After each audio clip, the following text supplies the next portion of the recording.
여러분 안녕하십니까? KBS 아메리카 뉴스입니다. 오늘 캘리포니아주의 자택 격리 명령, 이른바 스테이 앳 홈 행정명령이 해제됐습니다.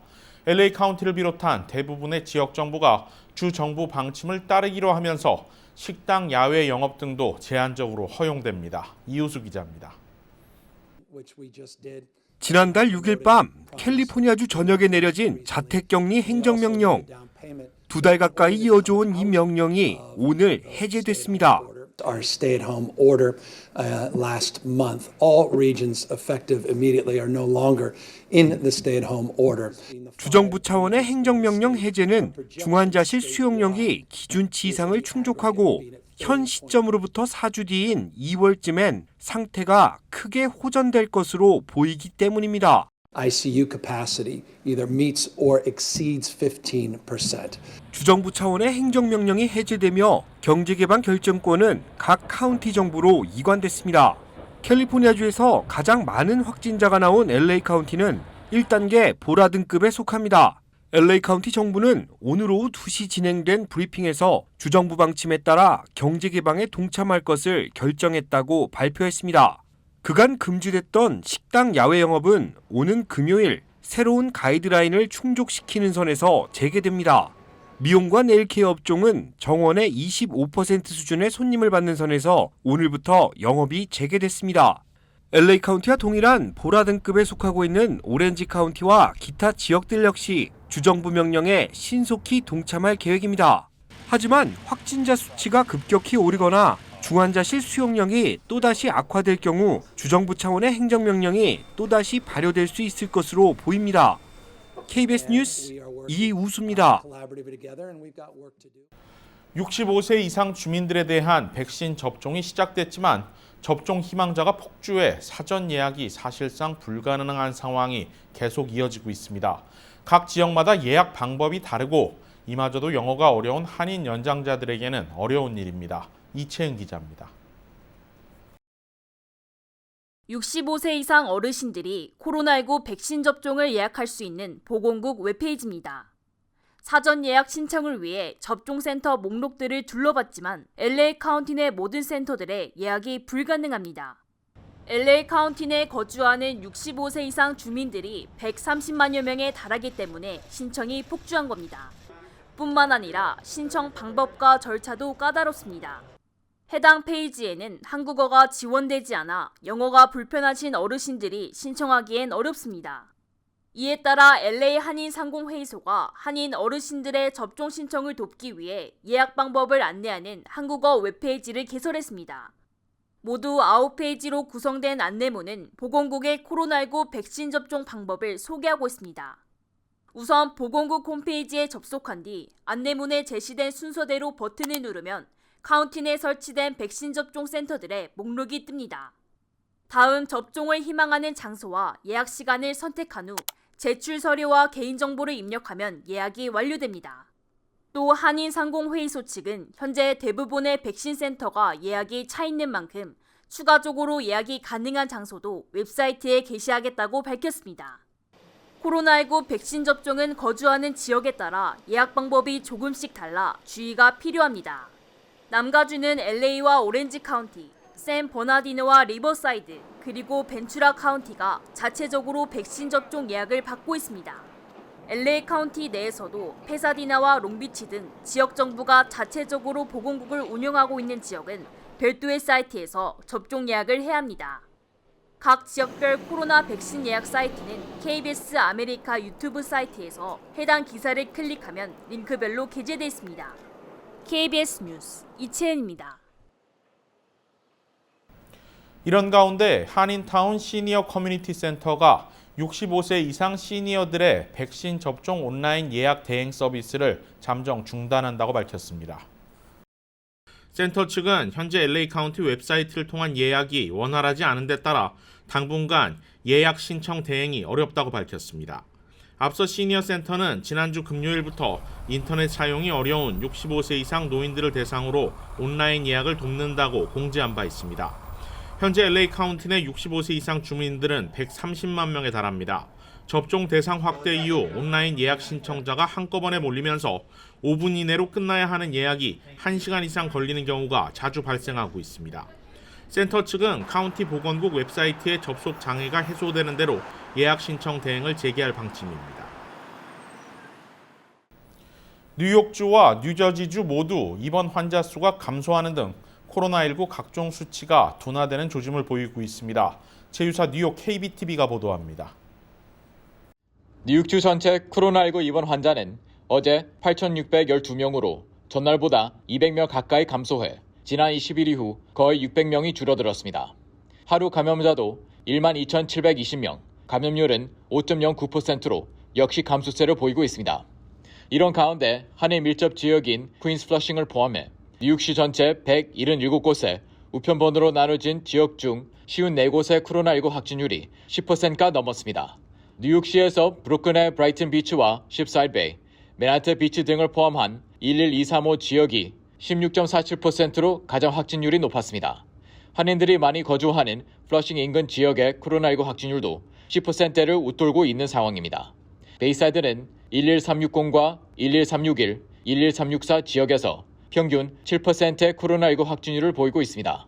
한편 앤드루 코모 뉴욕 주지사는 연방 정부의 뉴욕주에 대한 백신 공급이 주당 25만 도스에 머물러 주 전역의 백신 수요와 주 10만 회 수준인 접종 능력에 크게 못 미친다고 우려하고 있습니다.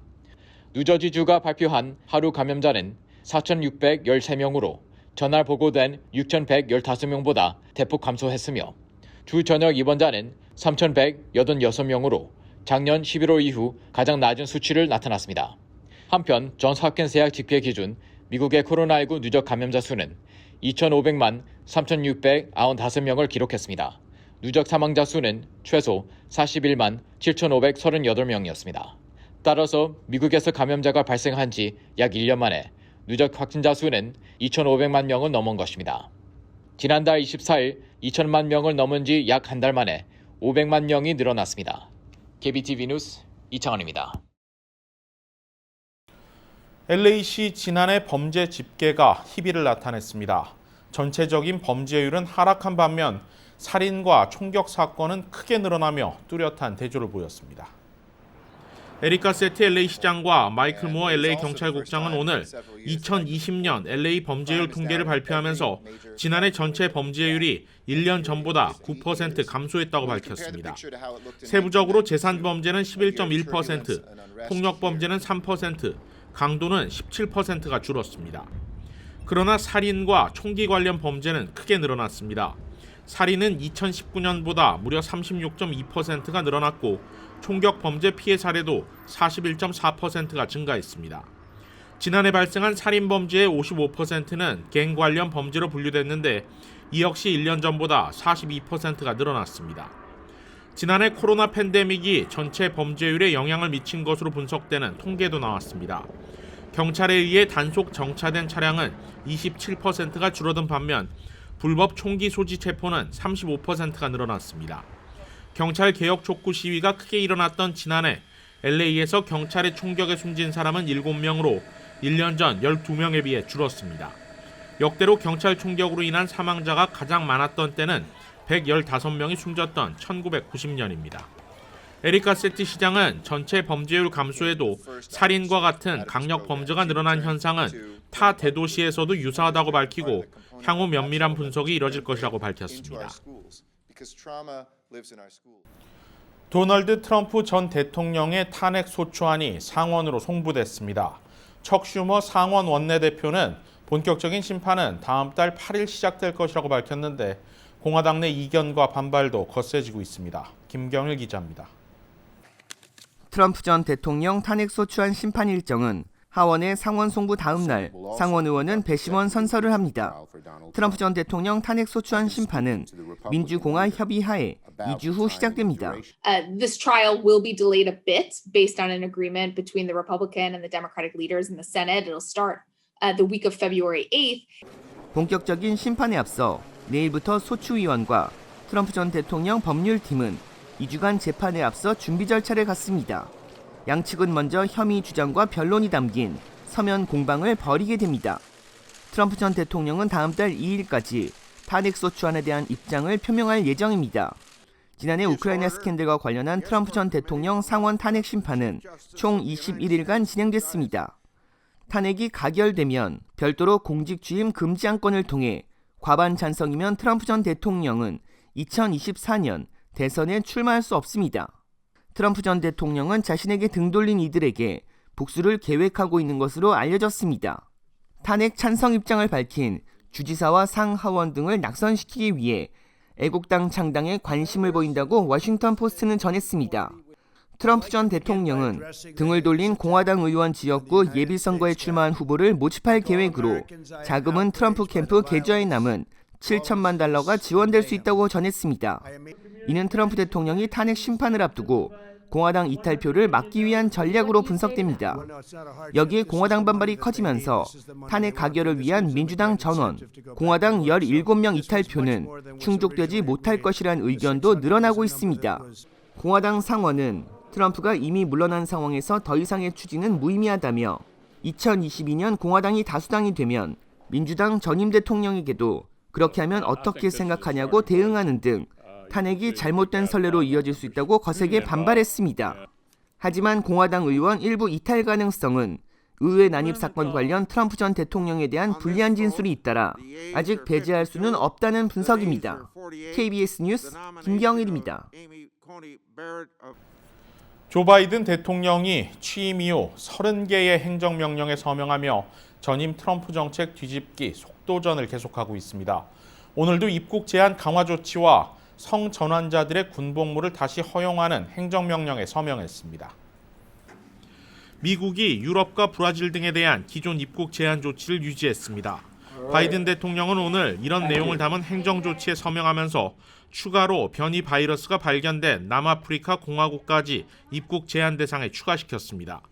앞서 트럼프 전 대통령은 퇴임 직전이던 지난 18일 유럽과 브라질 등에 적용해오던 제한 조치를 26일부터 해제하겠다고 발표했는데 바이든 대통령이 취임 직후 이를 다시 뒤집은 것입니다. This isn't the time to be lifting restrictions on international travel. And in light of the contagious variant, B1351, South Africa has been added to the restricted list. Additionally, beginning tomorrow, international travelers to the United States must provide proof of a negative test within 3 days of travel to airlines prior to departure.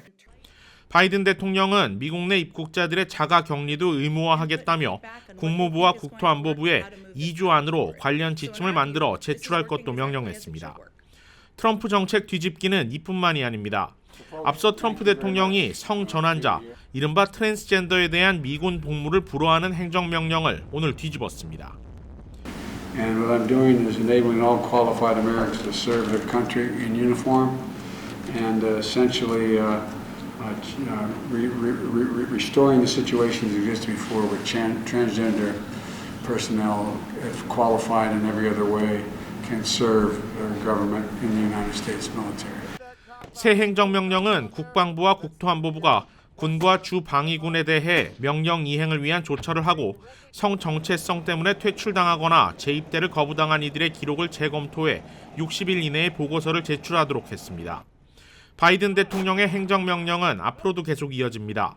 오늘 추가로 미국 제품 우선 구매 행정명령에 서명했고 내일은 인종적 평등, 모레는 기후변화, 목요일에는 건강보험에 대한 행정명령에 서명합니다. 주중 마지막 날인 금요일에는 이민을 주제로 한 행정명령이 대기하고 있습니다.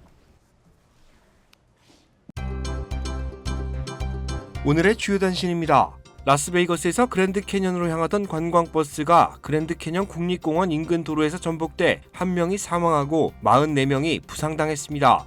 모하비 카운티 셰리프국은 버스가 과속으로 중심을 잃고 전복된 것으로 보고 있습니다. 메릴랜드 한인 식료품점에 4인조 무장강도가 침입하는 사건이 발생했습니다. 메릴랜드 프린스 조지 카운티 경찰은 이번 4인조 강도 사건으로 60대 한인 남성이 총에 맞아 사망했으며 현재 용의자 검거를 위한 수사에 집중하고 있다고 밝혔습니다. 한인은행들이 다음 달 4일부터 설맞이 무료 송금 서비스를 제공합니다. 이번 행사는 뱅크 오브 호프와 한미은행 등 대부분의 한인은행들이 공동 실시하며 한국뿐 아니라 중국과 베트남, 대만 등 아시아권 전역으로 송금 서비스를 제공합니다. LA 초용사관이 한미 텍스 포럼과 공동으로 세법과 경제 전망을 분석하는 온라인 세미나를 개최합니다. 이번 행사는 내일 오후 2시부터 2시간 동안 개최되며 경기부양책에 관련한 다양한 회계 처리 방법이 안내될 계획입니다. 브라질에서 코로나19 확산이 가속화되며 사망자가 빠르게 늘어나고 있습니다. 이달 들어 브라질에서 집계된 사망자는 이미 2만 2천여 명을 넘어섰으며 이는 지난해 7월 3만 3천여 명을 기록한 뒤 6개월 만에 또다시 증가폭을 기록한 것입니다. KBS 아메리카 뉴스 마칩니다. 고맙습니다.